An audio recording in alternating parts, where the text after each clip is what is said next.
Hello বন্ধুরা, আসসালামু আলাইকুম। এই যে আজকে আমরা রান্না করব আমি আর ওই যে আমার ছোট মাই, ঠিক আছে না? আমরা দুই মাই ছেলে মিলে আজকে রান্না করব। হলো কি রান্না করব মাই? মাংস। আজ আমরা মুরগির মাংস রান্না করব। আজকে রোদিনা বাড়ি নাই, তাই না? তোমার মামি বাড়ি নাই, মেঘলা বাড়ি নাই। তাই আজকে আমাদের রান্না বান্না করে খাইতে হবে, তাই না? সবাই বেড়াইতে গেছে। মাংস কিন্তু দেখা যাচ্ছে না ভাই। আজকে দেখো আমি আর মেখিরিন দুইজনে রান্না করব, কিরকম মজা হয়। সাথেই আছে নতুন আলু।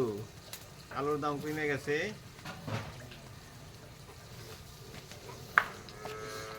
তাই না ভাই? তুমি কি রান্না করতে পারো? খাইতে পারো না? খাইতে পারো তো? খাইতে পারো না? এখন এই যে আমরা দিয়ে দেবো মাংস। বিসমিল্লাহ।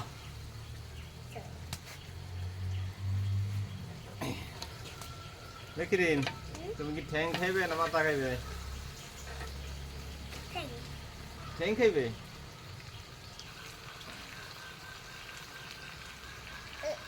ভালো করে আমরা কষাই নেবো, তাই না মেখিরিন? আজকে আমাদের ম্যানেজার গেছে কোনে? স্কুলে গেছে। তুমি কি বার ভর্তি হইবে না? তুমি তো বড় হয়ে গেছো, রান্না করতে পারতেছাও। তুমি কি এই জামাই বেঁধে কি রান্না করে পারবে তুমি? হ্যাঁ পারবো, বড় হইলে পারবো রান্না করতে। হ্যাঁ, মাঝে মাঝে আমরা রান্না করি। মাংস রান্না করতে আমার খুব ভালোই লাগে, আগে করে থেকেই। মাছ রান্না করতে ভালো লাগে না, কিন্তু মাংস রান্না করতে ভালো লাগে। ঢাকনা দেয়, এই যে ঢাকনা এখন ঢেকে দিলাম, ঠিক আছে না? এখন আমরা দিয়ে দেবো আলু, তাই না? এই যে সুন্দর করে চাক করে এই আলুগুলো ধুয়ে রাখছি। এখন এই আলু দিয়ে দিতেছি। আলু ছাড়া আমার মাংসটা মজা লাগে না, তাই না? আলু দিলে মাংসটা অনেক মজা হয়।